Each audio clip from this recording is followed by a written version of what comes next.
The Adventures of Sam Spade, Detective.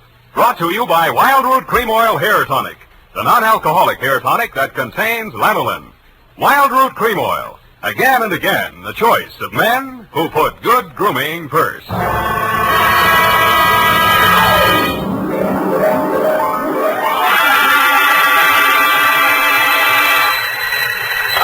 Sam Spade Detective Agency. Sam, sweetheart. Any calls? Only one, Sam. Lieutenant Dundee of Homicide. He wants you to drop around so they can get your formal statement. No hurry, not now. He told me what happened, Sam. I'm sorry. Yeah, so am I. I guess he was one of your oldest friends, wasn't he? You don't make any friends in this business, Evie. You can write that in your book now, and I'll give you the rest of it when I get there. You sound tired, Sam. Wouldn't you rather just, What, baby? well, go home and, just put it off until tomorrow or Yeah, maybe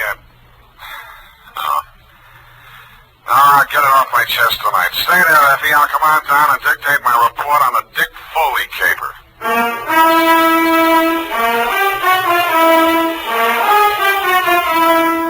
Dashiell Hammett, America's leading detective fiction writer and creator of Sam Spade, the hard-boiled private eye, and William Spear, radio's outstanding producer-director of mystery and crime drama, join their talents to make your hair stand on end with the Adventures of Sam Spade.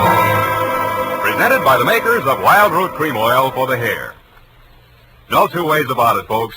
Hair that's well-groomed can make all the difference in the world to a person's overall appearance. That's why so many men, women, boys, and girls are turning to the famous non-alcoholic hair tonic with lanolin, Wildroot Cream Oil. Wildroot Cream Oil grooms your hair neatly and naturally, relieves dryness, removes loose dandruff. If you haven't tried it before, you'll want to get Wildroot Cream Oil in a new 25-cent get-acquainted size. Yes, get Wildroot Cream Oil. Again and again, the choice of men and women and children, too. And now, with Howard Duff starring as Spade, Wildroot brings to the air the greatest private detective of them all in the adventures of Sam Spade.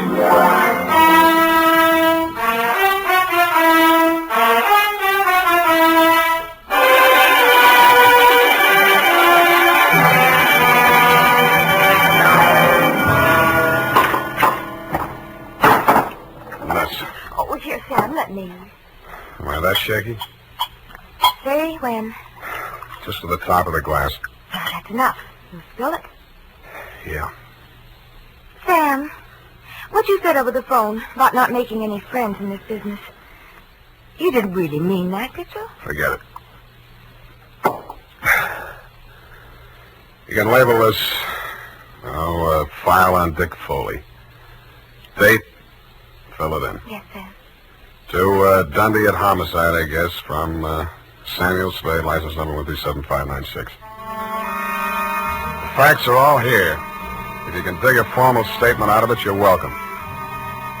I'd known Dick Foley ever since I took out my license. We'd worked several big capers together back in my days as a Continental Op. He and Mickey Linehan and I. Then he and Mickey opened their own office, Foley and Linehan, Private Investigations. 5 years back, Mickey stopped the slug, and since then the sign on the door read Dick Foley Detective Agency. I'd seen Dick maybe 4 or 5 times in the last half a dozen years just to have a drink and chew the fat about the good old days. He never talked about his private life. I assumed he didn't have any. So when I went to his office the day before yesterday in response to his call, I was surprised to find him in a clinch with one of the most beautiful nails I've ever seen. Oh, Sam. Well. Shall I come back after lunch? Sam, this is Maxine, my wife. Well, you don't deserve it, but I'm happy for you. I'll return the compliment, Sam. I've wanted to meet you for years, but Dick wouldn't introduce me. Now you know why. Well, you run along, honey. Sam's here on business. All right, Dick. You can bring Sam home to dinner if you like. There's plenty. If he's not too busy, but don't count on that. Well, try anyway, won't you, Sam? I will indeed. Bye now. Draw up a chair, Sam. Sit down. Oh. What's on your mind, Dick? You remember Claude Spicer, that grifter I sent over for that jewelry store hike back in 43? You never told me you were married, Dick. I'm very happily married. Now, please pay attention. Claude Spicer, yeah. Yeah, I remember the caper. Wasn't there a dame involved? Well, Spicer had a girlfriend, but the cops gave her a good bill of health. Spicer went up for a 5-year stretch. They sprung him last month. Whatever happened to that dame? Now, look, about Spicer. He gunning for you? You hit it. How scared of him are you? Well enough to ask you for help, Sam. What's eating him? Just revenge? Sam, I wouldn't tell this to anybody but you. But all the facts of that caper didn't come out at that time. I sort of... How come? Well, I couldn't have stayed in business in San Francisco if it had been generally known that my partner was the inside man on a jewelry store heist. Mickey? Yeah, Mickey Linehan. You and I are both great at choosing partners, Sam. They both deserve what they got. Only one difference. I sent up the killer that plugged my partner. Some people thought the way you gave evidence at Spicer's murder trial wasn't so hot. Well, he was alibied, Sam. In fact, the robbery was his alibi for the murder. I don't know how he managed it. I've been trying for 5 years to figure it out. Spicer's afraid I might succeed someday. That's why he's out to get me. What's he waiting for? Oh, I don't know. He won't do it simple. He'll have a fancy plan like the other time. He's tricky. Where's he staying? At the Belvedere. Here's his mug. I kept a plant in the building for a couple of days, but he stayed holed up in his room. I think he spotted me. Okay, Dick, I'll give it a buzz. Now, wait a minute, Sam. Yeah? I'm not asking you to do this for love. Standard fee, $25 in whiskey money. Okay? Forget it. This one's on me.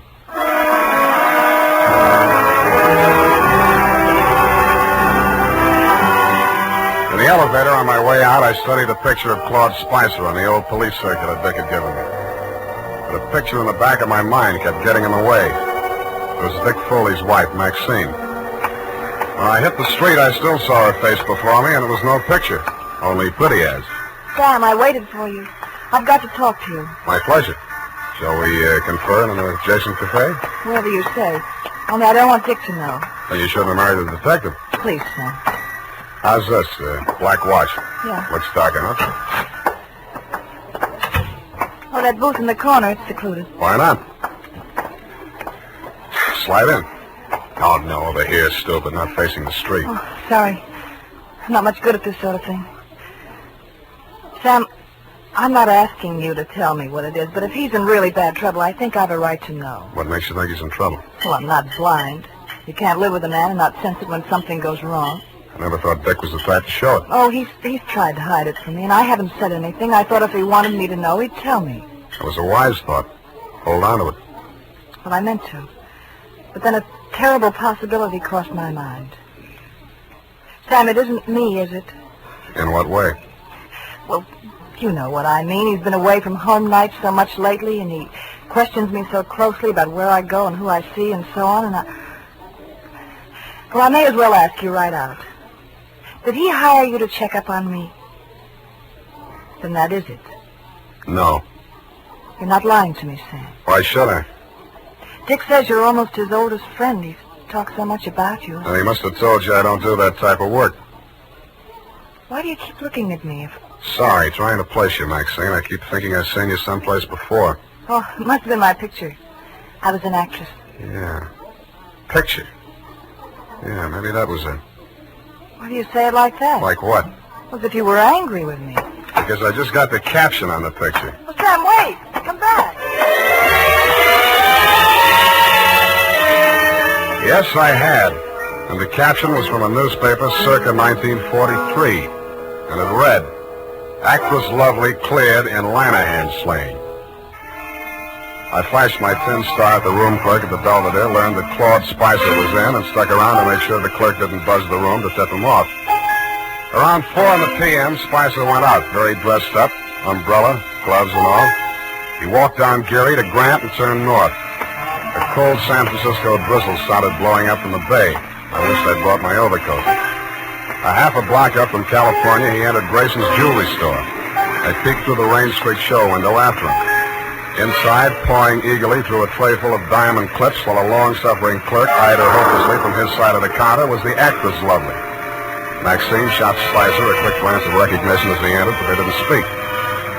He took up a pose of gentlemanly patience, shrugged his eyebrows sympathetically at the clerk, and leaned elegantly on his umbrella while Maxine found fault with every piece of jewelry that was shoved in front of her.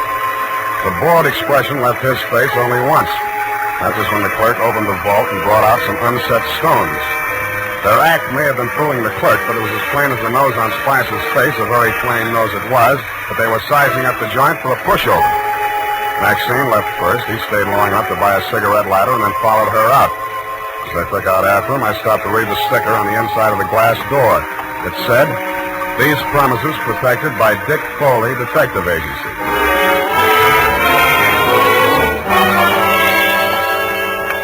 Maxine was waiting for him at the corner. I grabbed up a Chinese newspaper and used it to listen behind, but I needn't have bothered. They didn't seem to care. Well, are you happy? Ought to be about $1 million. Why are you so disagreeable? You ought to be feeling good. Feeling good. 5-year stretch, I come out to find my girl married to the joker that sent me up. You didn't think it was such a bad idea at the time. Well, I do now. Well, after tonight, we'll go east, you and me together, baby. He'll catch up with us wherever we go. Oh, you should live so long. How do you mean that? Just like it sounds, baby. Bye. Oh, don't leave. I'm gonna get some sleep. I'll need a clear head. Claude, I don't want to be alone. Oh. Not even tonight? I don't want to be alone. See you later, honey. Bye-bye. He went straight back to the Belvedere, no stops. Picked up his key at the desk, no messages, took the elevator to the 8th floor. Let himself into room 809, hung out the Do Not Disturb sign, closed and locked the door behind him. I kept a plan on it till around midnight. Then I lifted the Do Not Disturb card from the doorknob and wedged it into the crack of the door. It was a crafty move, and I had just finished doing it craftily when the door opened again in my face. Huh? Boy, what are you doing here? Nothing, sir. I'm making a survey. What? I'm from the Trotter Pole. It's like the Gallup Poll, but we're not in so much of a hurry. Yeah? Just kindly answer this question. As a Democrat, do you believe... Do we, huh? I picked up the Do Not Disturb card and wedged it back into the crack of his door. As any house dick knows, except, of course, Tiny Stover, the night paper at the Belvedere, if anybody opens the door like that, the card will fall out, and somebody will always hang it on the knob. Another thing Tiny doesn't know is never to draw to an inside straight.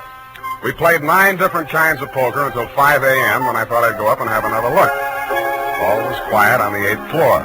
From the elevator bank, I could see room 809. The morning paper was shoved under his door, and my Do Not Disturb sign was apparently where I had planted it. I tiptoed up to make sure. Huh? Boy, what do you want? Me? The paper boy, sir. Your morning paper. You get around. Well. Good news in the paper, sir? Interesting. Jewelry store heist up on Grant Avenue. Oh, yes, sir. Our paper only comes... What? I grabbed the paper from under 805. It was the headline I could have expected if Spicer had left his room without my knowing it. Grayson's Jewelry Store, the shop he and Maxine had cased that afternoon, had been taken for an estimated $1 million in uncut gems. But Spicer's door hadn't been opened, and there was no other exit. I sat down and thought. And what I thought of was that sticker on the front door of Grayson's said, "These premises protected by Dick Foley Detective Agency."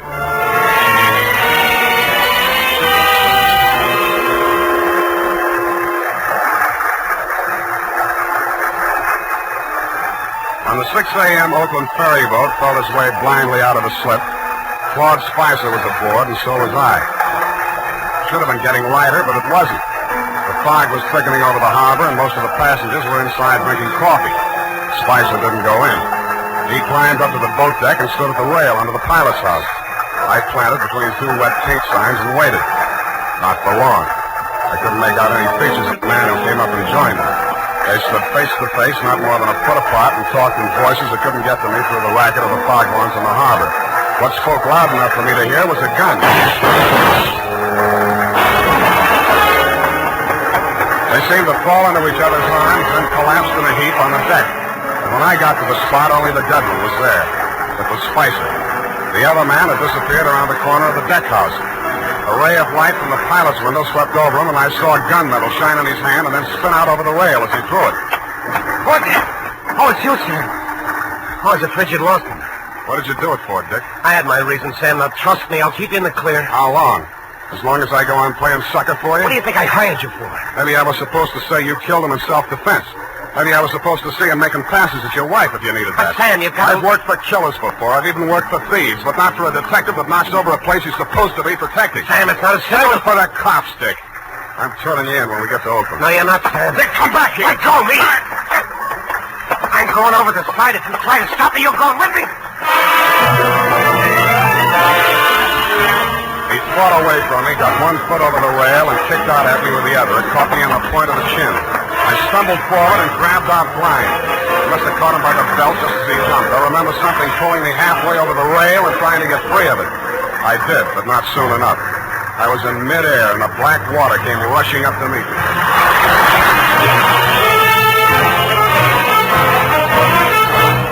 The makers of Wild Root Cream Oil are presenting the weekly Sunday adventure of Dashiell Hammett's famous private detective, Sam Spade.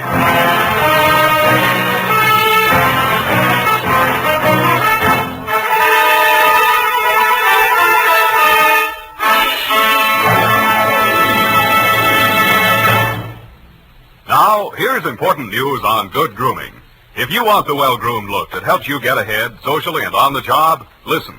Recently, thousands of people from coast to coast who bought Wild Root Cream Oil for the first time were asked, how does Wild Root Cream Oil compare with the hair tonic you previously used? The results were amazing. Better than tennis and removes loose, ugly dandruff.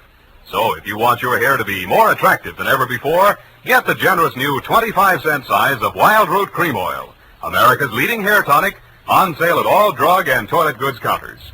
It's also available in larger economy bottles and the handy new tube. Get Wild Root Cream Oil. Again and again, the choice of men and women and children, too. By the way, smart girls use Wild Root Cream Oil, too. And mothers say it's grand for training children's hair.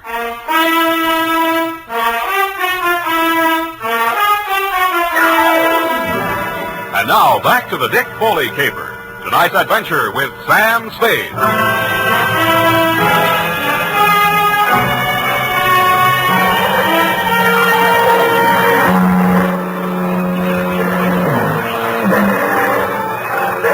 Myself mechanically keeping afloat somehow and trying to get out of my coat. I felt heavy and large as if I'd swallowed gallons of water. The murk hung low and thick. There was nothing else to be seen anywhere.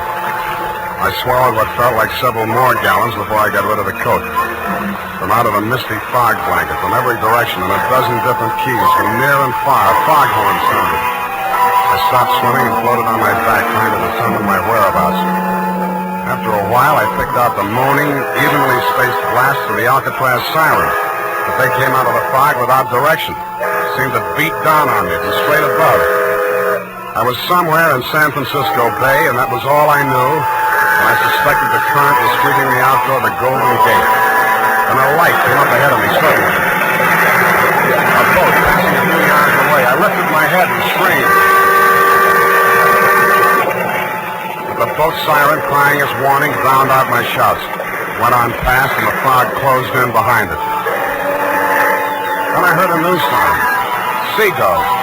I swam towards it, and it seemed to get lighter. Part of it was the dawn light beginning to cut through the fog blanket. But there was also a strange-looking man standing on the water and waving a green lantern back and forth.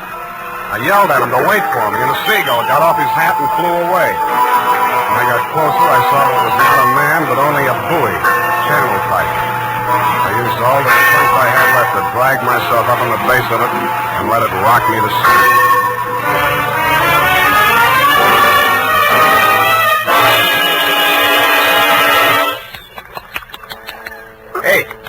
Hey, mate. Pour some more of the brandy into a Gus.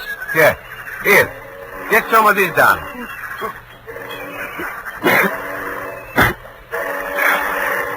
Where are we? It ain't heaven. You can tell that by the smell.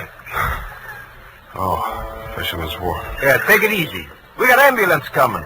You going to the hospital? No, I'll be okay. Hey, give me a hand. Yeah, okay. Hey, you do us a favor, will you?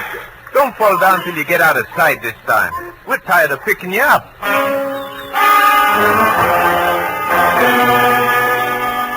I thanked the two kindly old fisher folk for their interest in my welfare, trotted up the pier, fell into a taxi, and went home. While I soaked out some of my aches and pains and chills, I did some stewing about the caper so far and stewed up enough anger to carry me through to the finish. I checked the Coast Guard for news of Dick Foley. They told me his body hadn't been recovered yet. I got dressed and went over to his office. The cops hadn't been there. I went through the file cabinet. And what I found under Foley Private had me so interested that I didn't hear Maxine come in until she closed the door. What are you looking for? You, baby. I'm for you. Sam. Come here. Oh, Sam. Nice. Oh, you dirty... Now, don't be mad, Maxine. A gun makes a woman bulge in the wrong place. It's not my gun. We'll see. Sam, Shut up. Now, starting with the rap Spicer went up for, the same pattern. The way you worked this one tells me how you worked it the first time. You get something on a private detective. The first time, 5 years ago, it was Dick's partner, Mickey Lanahan. I don't know what Spicer had on him, but I do know he forced Dick to knock over Grayson's jewelry store last night. I won't listen to you. Okay, I'll talk to myself. I'm not saying you killed Mickey Lanahan, but Dick did frame an alibi for you, didn't he? Didn't he? Oh, you're hurting me. Good. Try spending a night swimming around in circles in the middle of the harbor sometime. See how you like that. All right, it's true. Dick did help me out of that old jam. I'm not ashamed of it. I'm proud our love was that important to him. No, Spicer. That same old double-cross, only this time I'm standing where Dick did 5 years ago. Dick was set up as a patsy the same way Mickey Lanahan was, but he got smart and pulled the trigger first. Stop it! Stop it! Where did that hurt? You fool! I love Dick. Yeah. I loved him. That's something you can't understand, but it happens that way, no matter what people are. You sound as if you really mean that. But you're a little late, aren't you? He's not dead, I'm sure he isn't. If he's not, he's really in trouble. What do you mean by that? I found something here in the files that Dick left, just in case Spicer got to him first. What is it? A confession to Mickey Lanahan's murder. That's impossible. Were you there? What are you going to do with it? Turn it over to the police. But if he's still alive... It still counts, unless he shows and revokes it, but I don't think he will. Why? Because I won't back up a self-defense plea on the Spicer shooting. But you were Dick's friend. You were his friend. I wouldn't ask him to do it for me. Then what can I do for him? I'll do anything at all. Well, if he stays away, he's as good as dead. If he comes back, you'll get a jury trial. And if there are more men than women in the panel, he'd probably be acquitted on your testimony alone. Do you really think he might have a chance? For the jury, there's always a chance. Well, where is he? How can I get word to him? Well, if he's not fish food by now, there's one sure way of smoking him out. Something I can do. Nobody else. Oh, please, tell me anything. Sign a confession of your own.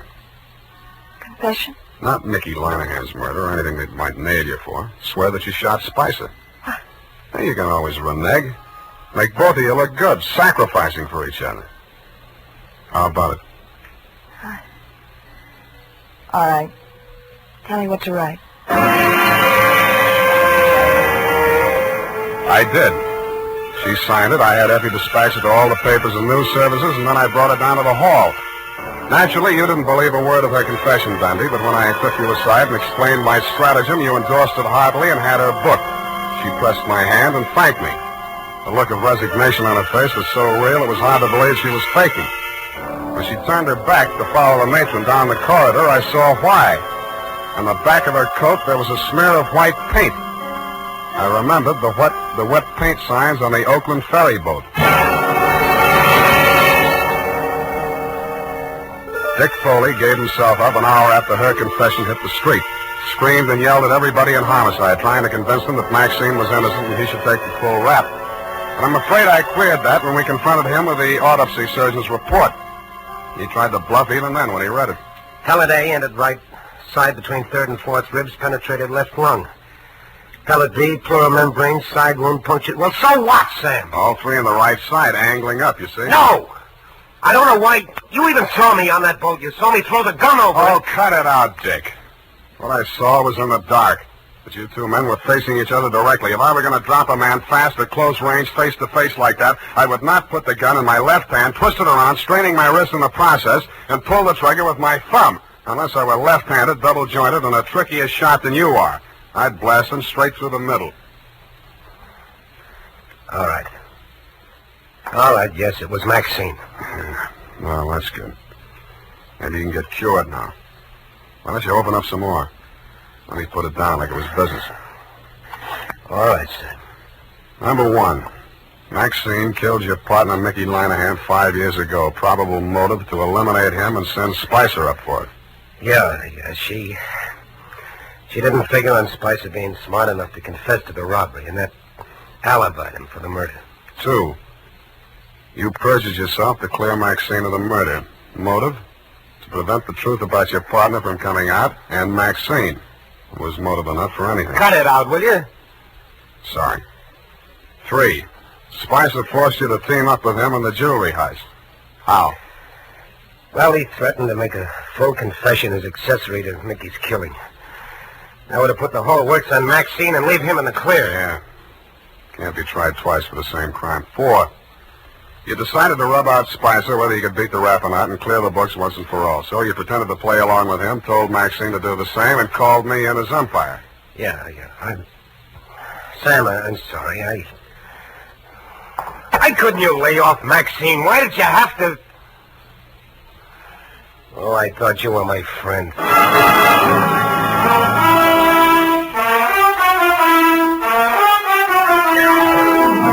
And that's about it. Period. End of friendship. Oh. You mean the confession that you tricked her into making turned out to... That's it, Effie. Oh. What'll happen to him? What about Dick Foley? Dick? Oh, they got him on a number of things, I suppose. May take some time out of him. But I think he'll be an okay guy again. With her out of the way. With her out of the way. Sam? Go and type it up, will you? It's late. I want to get out of here.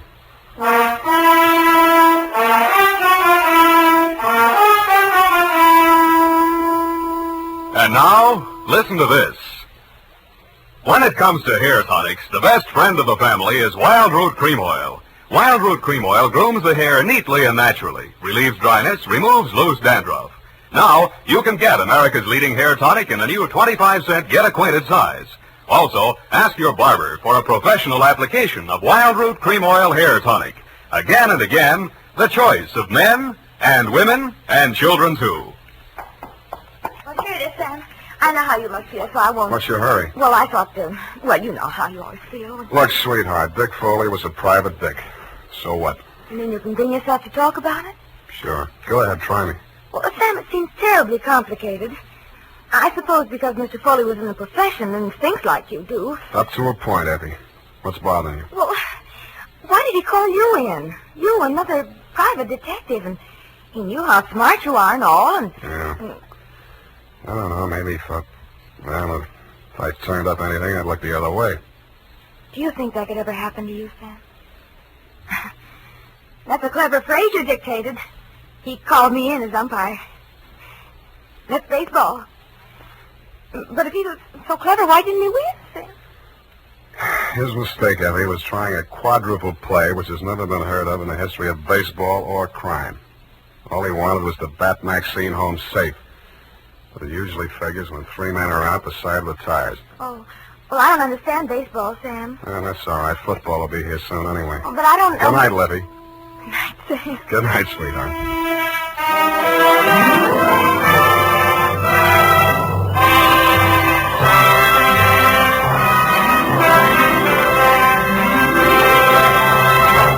The Adventures of Sam Spade, Dashiell Hammett's famous private detective, are produced and directed by William Spear. Sam Spade is played by Howard Duff. Lorene Tuttle is Effie. The Adventures of Sam Spade are written for radio by Bob Tallman and Gil Dowd. Musical direction by Lud Gluskin, with score composed by Renee Garrigang. Join us again next Sunday when author Dashiell Hammett and producer William Spear join forces for another adventure with Sam Spade. Brought to you by Wild Root Cream Oil. Again and again, the choice of men who put good grooming first. This is Dick Joy reminding you to... Get Wild Root Cream Oil, Charlie. It keeps your hair in trim. You say it's not alcoholic, Charlie. It's made with soothing lanolin. You better get Wild Root Cream Oil, Charlie. Start using it today. You'll find that you will have a tough time, Charlie. Keeping all the gals away. Hiya, Baldy. Get Wild Root right away. This is CBS, the Columbia Broadcasting System.